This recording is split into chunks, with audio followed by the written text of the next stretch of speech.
दोस्तों, हमारे पुराणों में 4 युगों का वर्णन मिलता है। सतयुग, त्रेता युग, द्वापर युग और कलयुग। कलयुग को एक श्राप कहा जाता है, पर क्या आपको पता है कि इस पृथ्वी पर कलयुग कैसे आया और कैसे हुई थी पृथ्वी पर कलयुग की शुरुआत?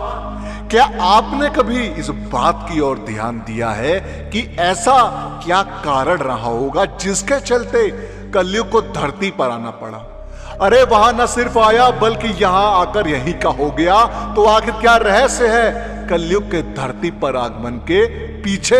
तो आइए जानते हैं। दोस्तों, पौराणिक मान्यता के अनुसार जब धर्मराज युधिष्ठिर अपना पूरा राजपाट परीक्षित को सौंपकर अन्य पांडवों और द्रौपदी समेत महाप्रयाण हेतु हिमालय की ओर निकल गए थे, उन दिनों स्वयं धर्म बैल का रूप लेकर गाय के रूप में बैठी पृथ्वी देवी से सरस्वती नदी के किनारे मिले। गाय रूपी पृथ्वी के नयन आंसुओं से भरे हुए थे, उनकी आंखों से आंसू बह रहे थे। पृथ्वी को दुखी देख धर्म ने उनसे उनकी परेशानी का कारण पूछा। धर्म ने कहा, देवी, तुम ये देखकर तो नहीं रो रही हो कि मेरा बस एक पैर है, या तुम इस बात से दुखी हो कि अब तुम्हारे ऊपर बुरी ताकतों का शासन होगा? इस सवाल पर पृथ्वी देवी बोली, हे धर्म, तुम तो सब कुछ जानते हो, ऐसे में मेरे दुख का कारण पूछने से क्या लाभ? सत्य, पवित्रता, क्षमा, दया आदि गुणों के स्वामी भगवान श्री कृष्ण के स्वधाम जाने की वजह से कलयुग ने मुझ पर कब्जा कर लिया है। पहले भगवान कृष्ण के चरण मुझ पर पड़ते थे, जिसकी वजह से मैं खुद को सौभाग्यशाली मानती थी, परंतु अब ऐसा नहीं है। अब मेरा सौभाग्य समाप्त हो गया है। धर्म और पृथ्वी जब आपस में बात कर ही रहे थे कि इतने में असुर रूपी कलयुग वहां पहुंचा और बैल और गाय रूपी धर्म और पृथ्वी को मारने लगा। राजा परीक्षित उसी मार्ग से गुजर रहे थे जब उन्होंने अपनी आंखों से यह दृश्य देखा तो वह कलयुग पर बहुत क्रोधित हुए। राजा परीक्षित ने कलयुग से कहा, दुष्ट पापी, तू कौन है और क्यों इस निरपराध गाय और बैल को मार रहा है? तू महाअपराधी है, तेरा अपराध क्षमा योग्य नहीं है, इसलिए तेरी मौत निश्चित है। राजा परीक्षित ने बैल के रूप में धर्म और पृथ्वी के रूप में गाय देवी को पहचान लिया था। राजा परीक्षित उनसे कहते हैं, हे धर्म, सतयुग में आपके तप, पवित्रता, दया और सत्य, यह 4 कारण थे। त्रेता युग में 3 चरण ही रह गए और द्वापर में तो 2 ही रह गए, और अब इस दुष्ट कलयुग के कारण आपका एक ही चरण रह गया है। इतना कहते हुए राजा परीक्षित ने अपनी तलवार निकाली और कलयुग को मारने के लिए आगे बढ़े। राजा परीक्षित का क्रोध देखकर कलयुग थरथर कांपने लगा।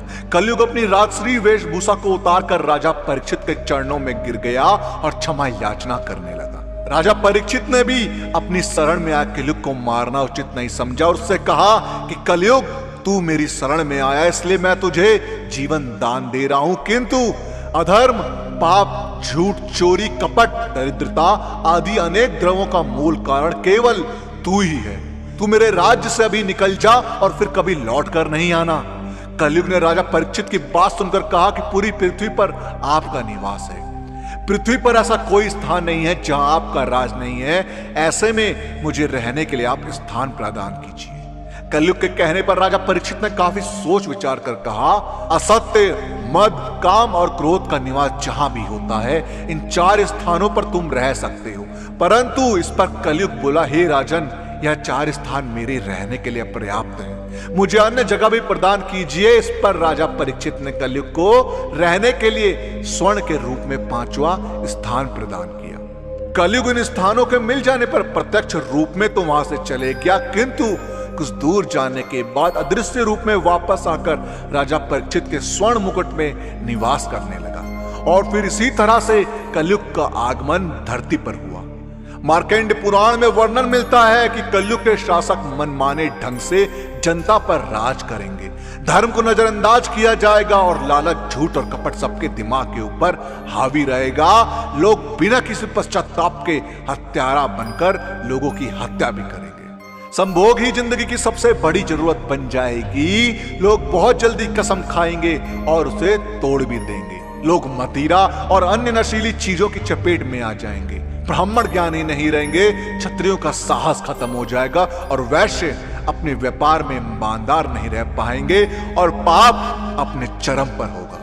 दोस्तों, आपका कलयुग से जुड़ी इस घटना के बारे में क्या कहना है, हमें कमेंट्स के माध्यम से जरूर बताएं। और इस वीडियो का पार्ट 2 चाहिए हो तो कमेंट्स में पार्ट 2 जरूर लिखें। और साथ ही साथ अगर आपको हमारी आज की वीडियो पसंद आई हो तो टारगेट रखते हैं 5000 लाइक। अब 5000 लाइक इतने ज्यादा तो है नहीं, तो इस वीडियो को लाइक और शेयर करना ना भूलो। जिन लोगों ने अभी तक हमारे चैनल को सब्सक्राइब नहीं किया, उनसे मेरी गुजारिश है कि हमसे जुड़े रहने के लिए और ऐसे ही और भी वीडियोस देखने के लिए हमारे चैनल को सब्सक्राइब जरूर करें।